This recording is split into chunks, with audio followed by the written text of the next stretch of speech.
Supreme court में ED को लेकर तीन मामले चल रहे हैं। पहला मामला है ईडी के प्रमुख को सेवा विस्तार अवैध रूप से दिया गया है या नहीं। दूसरा मामला है ईडी कैसे गिरफ्तार करे और गिरफ्तारी के बाद क्या करे, इसे लेकर गाइडलाइन की मांग की गई है। तीसरा मामला है मनी लॉन्ड्रिंग के केस में ईडी किसी को बिना आधार बताए ही गिरफ्तार कर सकती है। पहले इसे सुप्रीम कोर्ट ने सही माना था, लेकिन बाद में सर्वोच्च अदालत ने इसकी समीक्षा याचिका स्वीकार कर ली। इस पर सुनवाई पूरी होने और फैसला आने का इंतजार हो रहा है। ईडी से जुड़े इन तीनों सवालों पर हम आज अपने वीडियो में बात करेंगे। सबसे पहले ईडी के निदेशक से जुड़े मामले पर बात होगी। 2021 में सुप्रीम कोर्ट ने कहा था कि ईडी के निदेशक को सेवा विस्तार अति विशिष्ट परिस्थितियों में ही दिया जाना चाहिए। विपक्ष की याचिका की खबर पर आने से पहले इन जांच एजेंसियों में सेवा विस्तार की जो रेवड़ियां बट रही हैं, उनका स्वाद आप भी चख लीजिए। हिंदी के अखबारों और चैनलों के दर्शकों और पाठकों तक ऐसी जानकारियां नहीं पहुंचने दी जाती हैं, ताकि आपके अंदर नागरिक चेतना का विकास बंद हो जाए। इस खबर को देखिए, सितंबर 2021 की है। कॉमन कॉज ने सुप्रीम कोर्ट में चुनौती दी कि ईडी के निदेशक संजय मिश्रा को गलत तरीके से सेवा विस्तार दिया गया है। तब उन्हें पहली बार सेवा विस्तार दिया गया था। सुप्रीम कोर्ट ने कहा कि अति विशिष्ट परिस्थितियों में ही सेवा विस्तार दिया जाना चाहिए, और वो भी कम समय के लिए। कोर्ट ने यह भी कहा कि संजय मिश्रा को अब और सेवा विस्तार नहीं दिया जाएगा। जस्टिस एल नागेश्वरा राव ने अपने फैसले में लिखा है कि रिटायरमेंट की उम्र पर पहुंचने के बाद बहुत सोच समझकर ही सेवा विस्तार दिया जाए। जो जांच चल रही है उसी को पूरा करने के ख्याल से सेवा विस्तार दिया जा सकता है, लेकिन इसका कारण पूरी तरह से रिकॉर्ड पर लाया जाए। हम साफ कर देना चाहते हैं कि अब और सेवा विस्तार नहीं दिया जाएगा। नवंबर 2021 में संजय मिश्रा का सेवा विस्तार वाला कार्यकाल खत्म हो रहा था। एक बार सुप्रीम कोर्ट कह चुका है कि आगे इन्हें सेवा विस्तार नहीं दिया जाएगा। सुप्रीम कोर्ट में कोर्ट मित्र केवी विश्वनाथन के साथ बहस कर रहे वकील रवि रघुनाथ ने कहा है कि केंद्र सरकार ने 2021 के इस फैसले को पलट दिया और नियमों में संशोधन कर दिया। वकील रवि रघुनाथ का कहना है कि कोर्ट के इस आदेश को पलटने के लिए केंद्र सरकार ने कई तरह के संशोधन अधिनियम को पास करा लिए।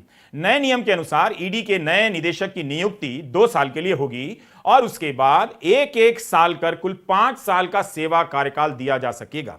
इससे तो प्रशासन में ही ठहराव आ जाएगा, दूसरे योग्य अफसरों को मौका नहीं मिलेगा, उनके लिए ईडी के शीर्ष पद पर पहुंचने का रास्ता बंद हो जाएगा।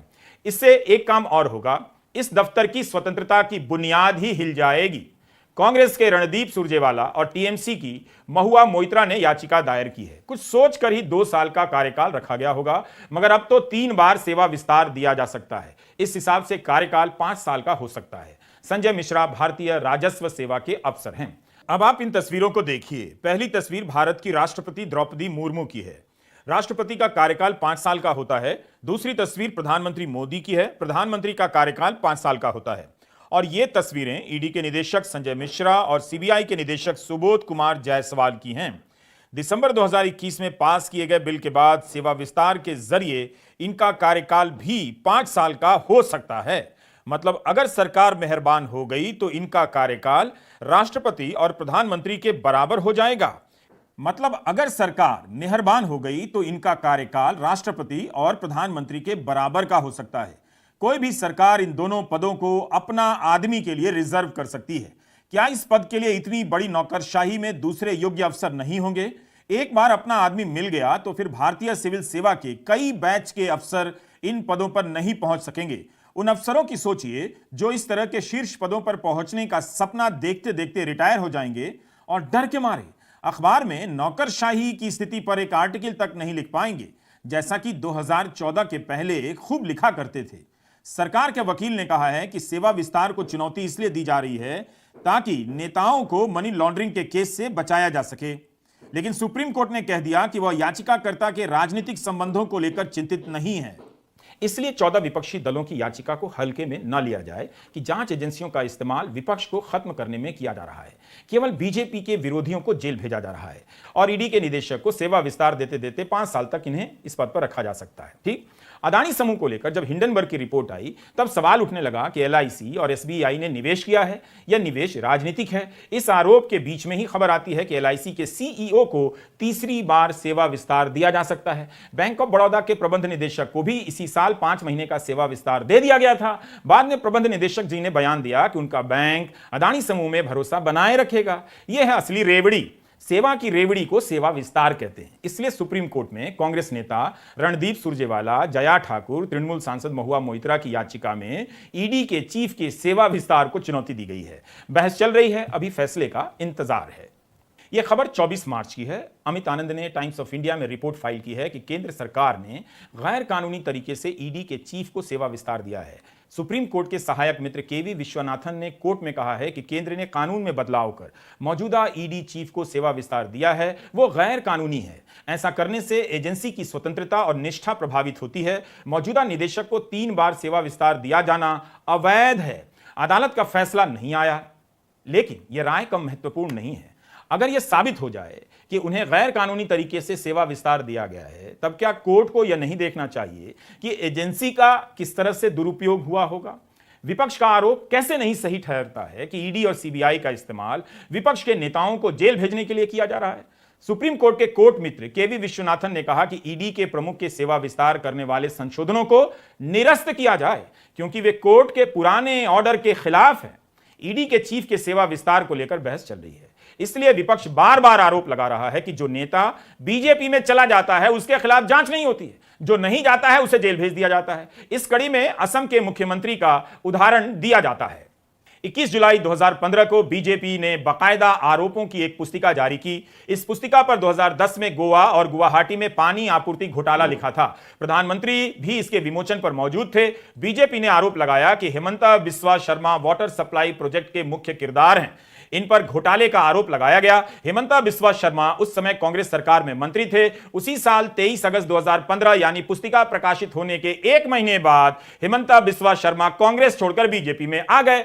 अगले साल असम में चुनाव से पहले बाकायदा अमित शाह ने प्रेस कॉन्फ्रेंस में कहा कि शर्मा के खिलाफ जांच होगी। उन्होंने कहा कि बिना जांच के किसी को क्लीन चिट कैसे दे सकते हैं। असम में भाजपा सरकार आने के बाद इस मामले की जांच कहां तक पहुंची है मुझे नहीं पता, आप पूछ लीजिए अगर जवाब मिलता है तो। इससे यह आरोप और भी गहरा होता है कि जांच के नाम पर डराकर दूसरे दलों से नेताओं को लाया जा रहा है। जब बीजेपी से इसके बारे में पूछा गया तो उस समय इकोनॉमिक टाइम्स में छपा है कि अमित शाह ने कहा कि हेमंता बिस्वा शर्मा ने हमें समझा दिया है कि कैसे भ्रष्टाचार हुआ है और हमने समझ लिया है। जब हेमंता बिस्वा शर्मा की बारी आती है तो बीजेपी आरोप भी लगाती है और आरोपी को अपनी पार्टी में शामिल करके उसके समझाने पर समझ भी जाती है और समझने के बाद मुख्यमंत्री बना देती है। 9 अप्रैल 2016 की अमित शाह की यह प्रेस कॉन्फ्रेंस आप यूट्यूब पर देख सकते हैं। जब जवाब नहीं मिला तो सवाल का तरीका बताने लगे, उनसे जवाब देते ही नहीं बना। इसलिए विपक्ष बीजेपी से पूछ रहा है कि हेमंता बिस्वा शर्मा पर आरोपों की पुस्तिका तो आपने जारी की, तो ईडी या सीबीआई से उसकी जांच पूरी क्यों नहीं हुई? क्या 2015 से 2023 के दौरान उनसे कोई ठोस पूछताछ हुई है? जिस मामले में भ्रष्टाचार के आरोप लगे थे उस मामले में क्या हुआ? कहीं ऐसा तो नहीं कि हेमंता बिस्वा शर्मा के कारण बाकी आरोपी भी बचा लिए गए? इन दिनों बीजेपी राहुल गांधी को संभलकर बोलने की नसीहत दे रही है, लेकिन इसका तो जवाब दे दे कि बाकायदा बुकलेट छपवाया हेमंता बिस्वा शर्मा पर, उसका क्या हुआ? क्या तब बीजेपी संभलकर नहीं चल रही थी? हेमंता बिस्वा शर्मा के मुकाबले अब शिवसेना के सांसद संजय राउत का मामला देखिए। राज्यसभा सांसद संजय राउत को 101 दिनों तक जेल में डाल दिया गया। बॉम्बे हाईकोर्ट में उनकी जमानत के विरोध पर सुनवाई चल रही थी। तब स्पेशल जज एमजी देशपांडे ने अपने आदेश में कहा कि इस मामले में 2 अभियुक्तों को अवैध तरीके से गिरफ्तार किया गया है। जज देशपांडे ने कहा कि गलत इंसाफ ना हो, यह भी एक जज का दायित्व होता है। किसी निर्दोष को जेल नहीं होनी चाहिए। फैसले के 153 नंबर पॉइंट में जज ने लिखा है कि मैं मानता हूं कि दोनों ही अभियुक्त को अवैध रूप से गिरफ्तार किया गया था। ईडी ने दोनों के साथ जिस तरह से भेदभाव किया है, दोनों को बराबरी का हक मिलना चाहिए। ईडी ने इस केस के मुख्य अभियुक्तों को गिरफ्तार नहीं किया। प्रवीण राउत को पहले जमानत पर रिहा किया गया था। कोर्ट के सामने ऐसा कोई साक्ष्य पेश नहीं किया गया कि वे जमानत की शर्तों को तोड़ रहे थे। उसी तरह संजय राउत के खिलाफ ईडी की जितनी दलीलें थीं वो टिक नहीं पाई। कोर्ट ने कहा कि यह केस दीवानी विवाद का है, लेकिन इसे मनी लॉन्ड्रिंग या आर्थिक अपराध बना देने से एक निर्दोष आदमी काफी बुरी स्थिति में आ जाता है। जब संजय राउत ने स्पेशल जज एमजी देशपांडे के सामने हाथ जोड़कर कहा कि मैं आभारी हूं, तब जज देशपांडे ने कहा कि आभार की बात नहीं है, हम अपना फैसला मेरिट पर देते हैं, जहां मेरिट नहीं होता हम उस पर फैसला नहीं देते हैं। सोचिए, एक राज्यसभा के सांसद को मदर ऑफ डेमोक्रेसी में अवैध रूप से गिरफ्तार किया जाता है। क्या यह कोई सामान्य घटना है? दीवानी मामले को मनी लॉन्ड्रिंग का केस बना दिया गया और उन्हें लंबे समय के लिए जेल में डाल दिया गया। इसलिए पीएमएलए एक्ट, जिसे मनी लॉन्ड्रिंग एक्ट कहा जाता है, इसके तहत ईडी के अधिकारों को लेकर बहस हो रही है, क्योंकि इसके तहत ईडी को गिरफ्तारी का आधार बताने की जरूरत नहीं, वो उठाकर ले जा सकती है। सुप्रीम कोर्ट ने भी ईडी के इस अधिकार को सही ठहराया। पिछले साल जुलाई में जब यह फैसला आया, तब कांग्रेस ने अदालत का सम्मान करते हुए कुछ सवाल उठाए। कहा कि ईडी को यह अधिकार देना बहुत खतरनाक हो सकता है। सेफगार्ड्स चाहिए, वो सुरक्षाएं, वो सुरक्षा चक्र जिससे इन चीजों का दुरुपयोग या तो हो न पाए या न्यूनतम हो। एक्चुअल सही सच्चा जो माननीय सुप्रीम कोर्ट को इस प्रक्रिया पर देनी है लगाम। इसलिए अभिषेक मनु सिंघवी ने कहा कि सुरक्षा चक्र बहुत जरूरी है। पीएमएलए केस में 0.5% सजा की दर भी नहीं है। 100 में 1 को भी सजा नहीं मिलती है, बल्कि 0 के करीब सजा है, यह अभिषेक मनु सिंघवी कहते हैं। सुप्रीम कोर्ट के तब के फैसले की काफी आलोचना हुई, समीक्षा हुई। अगस्त 2022 में सुप्रीम कोर्ट ने अपने ही फैसले के खिलाफ सुनवाई की बात मान ली। कांग्रेस के सांसद कार्ति चिदंबरम और महबूबा मुफ्ती समेत अन्य लोगों की याचिका स्वीकार कर ली गई। उस दौरान कोर्ट में सीजेआई रमना की बेंच ने कहा कि बिना विस्तृत व्याख्यान के कानून का गलत इस्तेमाल होने की आशंका है। असल में होता यह है कि अब खबरें बहुत कम हैं। हिंदी के अखबार इन खबरों को इस तरह से एक जगह जमा कर विस्तार से नहीं बताते। नतीजा यह होता है कि आप फैसला सूचनाओं के आधार पर कम, धारणाओं के आधार पर ज्यादा करते हैं। हिंदी अखबार पढ़ते समय सावधानी बरतिए, सोचिए कि क्या और कैसे लिखा जा रहा है, उसमें जानकारी कितनी है, प्रोपेगेंडा कितना है। पीएमएलए मामले में अपील के लिए एक ट्रिब्यूनल बनाया गया। 21 सितंबर 2019 को इसके पूर्णकालिक chairman justice Manmohan Singh retire हो जाते हैं। उसके बाद जस्टिस जीसी मिश्रा को चेयरमैन बनाया जाता है, जो कार्यवाहक चेयरमैन के रूप में काम करते हैं। कांग्रेस ने जुलाई 2022 में ये सारे तथ्य सामने रखे कि ट्रिब्यूनल का कोई पूर्णकालिक चेयरमैन नहीं है। 10 सितंबर 2022 के इंडियन एक्सप्रेस की रिपोर्ट देखिए। मद्रास हाईकोर्ट के चीफ जस्टिस के रिटायर होने के 4 दिन पहले ही उनकी इस पद पर नियुक्ति का आदेश आ गया, ऐसा इस खबर में दावा किया गया है। खबरों को देखने और पढ़ने की आदत बदल लीजिए। मीडिया जानता है कि आपके पास जानने का समय और धीरज कम हो चुका है, इसलिए किसी को पेशाब करते हुए का सीधा प्रसारण आपको दिखाया जा रहा है। अब खबरें एक जगह इस तरह से विस्तार में नहीं बताई जाती हैं जिस तरह से हम बता रहे हैं रवीश कुमार ऑफिशियल पर। लेकिन जब हमने ईडी से संबंधित इन खबरों को एक जगह समेटा, तब दिखने लगा कि इसके जरिए इस देश में क्या चल रहा है। विपक्ष के आरोप हवा में नहीं लगते हैं। मदर ऑफ डेमोक्रेसी में यह सब खुलेआम हो रहा है। एक राज्यसभा सांसद को अवैध रूप से गिरफ्तार किया जाता है, अवैध गिरफ्तारी पर कोई कार्रवाई नहीं होती है। क्या भारत किसी को भी जेल में डाल देने की फैक्ट्री हो गया है? इसलिए विपक्ष कोर्ट से गाइडलाइन चाहता है कि गिरफ्तारी का तरीका क्या हो, आधार क्या हो, सुप्रीम कोर्ट बताए।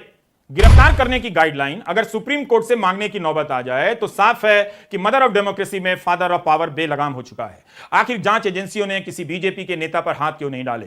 अगर जेल जाने का डर दिखाकर पार्टियां तोड़ दी जाएं, सरकारें गिरा दी जाएं, तो मदर ऑफ डेमोक्रेसी में ना तो मदर बचेगी ना डेमोक्रेसी, केवल फादर ऑफ पावर का राज रहेगा, वही भूजा फांकते नजर आएंगे। इसलिए सुप्रीम कोर्ट को देखना चाहिए, इन एजेंसियों की जवाबदेही तय करनी चाहिए और पारदर्शिता की व्यवस्था करनी चाहिए। 14 विपक्षी दलों ने सुप्रीम कोर्ट में याचिका दायर की। याचिका दायर करते हुए वकील अभिषेक मनु सिंघवी ने सुप्रीम कोर्ट से मांग की कि गिरफ्तार करने और उसके बाद की स्थिति को लेकर दिशा निर्देश जारी हो। ईडी, सीबीआई ने जितनी गिरफ्तारियां की हैं, उनमें से 95% विपक्षी दलों के नेताओं की हैं। अभिषेक मनु सिंघवी ने कहा कि लोकतंत्र जख्मी हो रहा है। हम मौजूदा मामले को प्रभावित नहीं करना चाहते हैं, बल्कि गिरफ्तारी को लेकर दिशा निर्देश चाहते हैं। आपने किसी बीजेपी नेता को कब देखा है? मेघालय की सरकार को सबसे भ्रष्ट बताने वाले गृहमंत्री अमित शाह थे, मगर उस आरोप का क्या हुआ?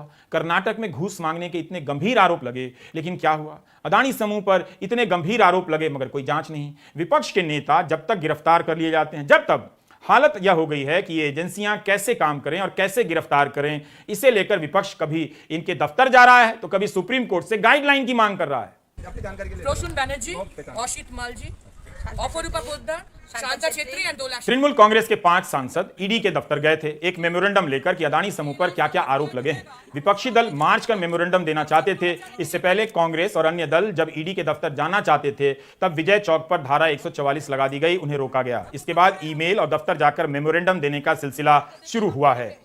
To the ED authority, New Delhi. Sir, we 5 MPs on behalf of AITC came. We 5 MPs. Adani समूह को लेकर कांग्रेस ने 100 से ज्यादा सवाल पूछ लिए, एक सवाल का जवाब नहीं आया। 1-2 सवाल तो आसान वाले होंगे ही। आखिर बीजेपी जो दिन रात विपक्ष के खिलाफ प्रेस कॉन्फ्रेंस कर रही है, वो अदानी समूह पर लगे इन आरोपों पर क्यों नहीं बोल रही है? क्या बीजेपी एक दिन अदानी को भी ओबीसी बताने लग जाएगी? सवालों की हालत इन फड़फड़ाते कबूतरों के जैसी हो गई है। जितनी बार उड़कर गेटवे ऑफ इंडिया के ऊपर मंडराते रहे, सवाल उठाते रहिए, लेकिन सरकार गेटवे ऑफ इंडिया की तरह चुप है। जयराम रमेश ने 100वां सवाल पूछते हुए लिखा कि प्रिय पीएम मोदी, ये हैं आपके लिए HAHK, हम अदानी के हैं कौन? श्रृंखला की 34वीं और अंतिम किस्त। हमने अदानी महाघोटाले में आपकी स्पष्ट मिलीभगत को लेकर 5 फरवरी 2023 से अब तक आपसे 99 सवाल पूछे हैं। हम एक अंतिम प्रश्न के साथ इस श्रृंखला को समाप्त कर रहे हैं कि क्या आप अपने नियंत्रण वाली जांच एजेंसियों की एक विशाल सेना का उपयोग राष्ट्रीय हित में करेंगे? दुर्भाग्य से 2 मार्च 2023 को सुप्रीम कोर्ट द्वारा गठित विशेषज्ञ समिति के अधिकार क्षेत्र में ये एजेंसियां औपचारिक रूप से नहीं आती। आपने इन एजेंसियों को विपक्ष, सिविल सोसाइटी और स्वतंत्र व्यवसायों के खिलाफ इस्तेमाल करने में कभी संकोच नहीं किया। हम आपसे 1947 के बाद से भ्रष्टाचार के इस सबसे बड़े मामले में जांच की मांग करते हैं। सवाल उड़कर कभी मंडराते हैं, कभी डाल पर बैठ जाते हैं, मगर सरकार और Gautam Adani gateway of India की तरह खामोश हैं, सुरक्षित हैं। ईडी की यह सब कहानियां हैं। सुप्रीम कोर्ट में क्या फैसला आएगा कोई बता तो नहीं सकता, मगर कई ऐसी घटनाएं हैं जिनके आधार पर शक को मजबूती मिलती है कि इस संस्था के इस्तेमाल से क्या हो रहा है। अवैध रूप से राज्यसभा का सांसद गिरफ्तार होता है। मदर ऑफ डेमोक्रेसी में फादर